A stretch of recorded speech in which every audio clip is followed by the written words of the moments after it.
Welcome at Zenzile Life, where we help you to be a better, healthier you.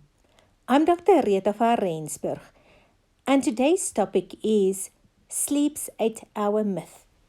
Help! I haven't slept for 8 hours since ever.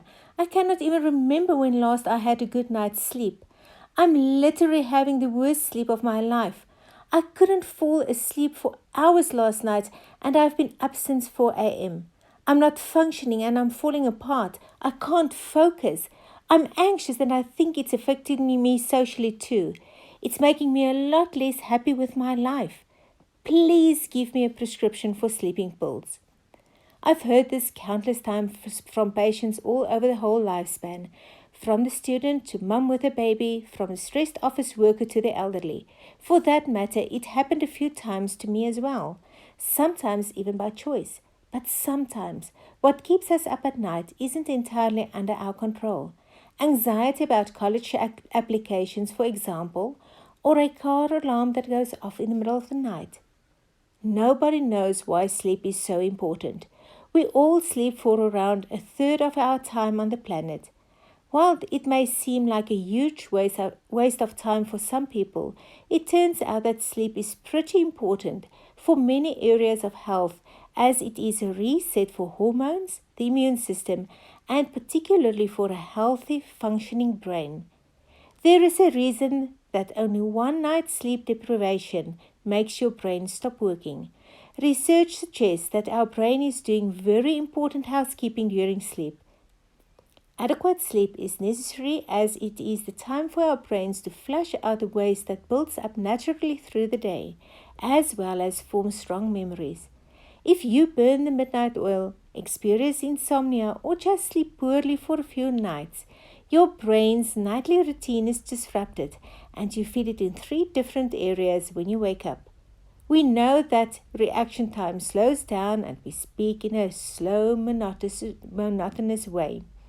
We know that emotionally we can get a little bit more over emotional and that our faces become more droopy and that we know cognitively we have a tendency to slow down. Having a good night's rest may not seem like much, but the effects are profound.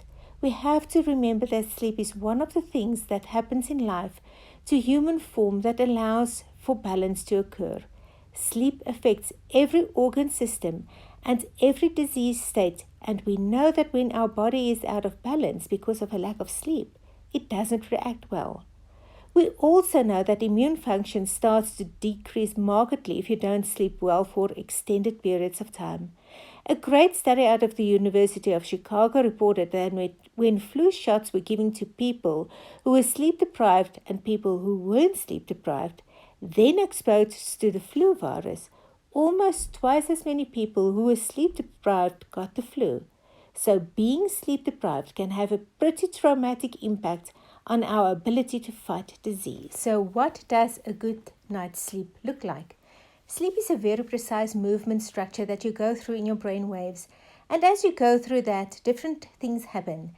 One moves from awake to stage 1, then to stage 2, down to into stages 3 and 4, back to stage 2, and then into REM or REM sleep.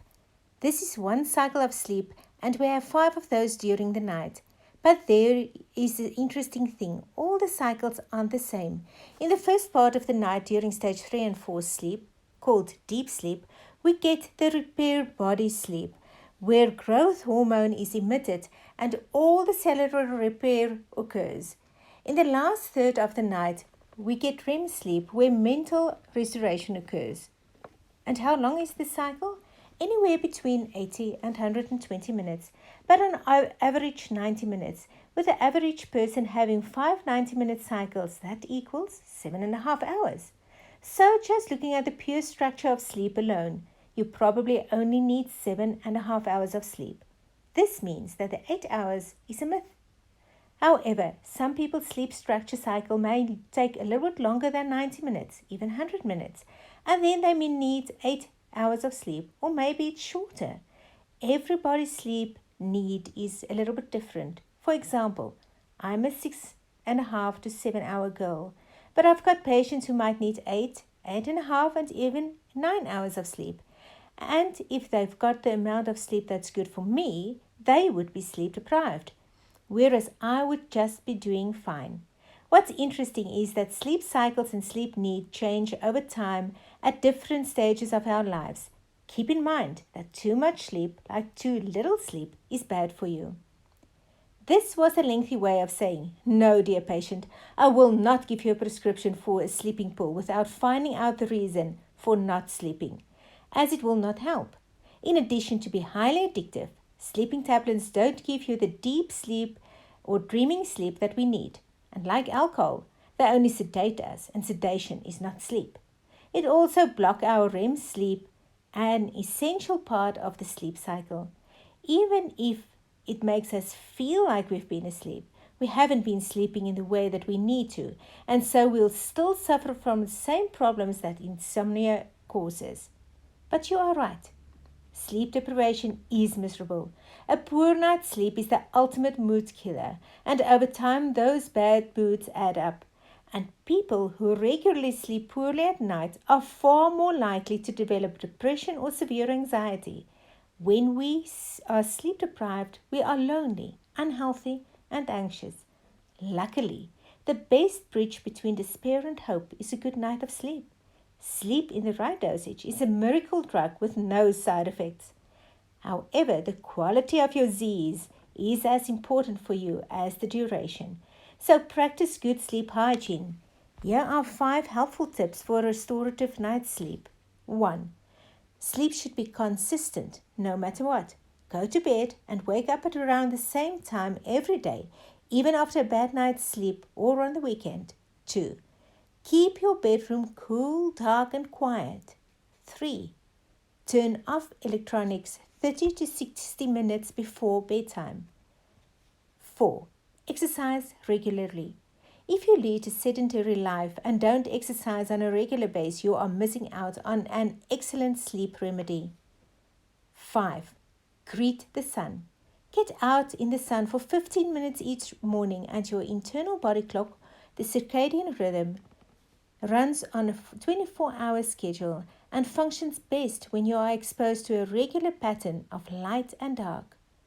Like me, you and the people in your life may want to have enough sleep to be healthier and full of vitality in 2020.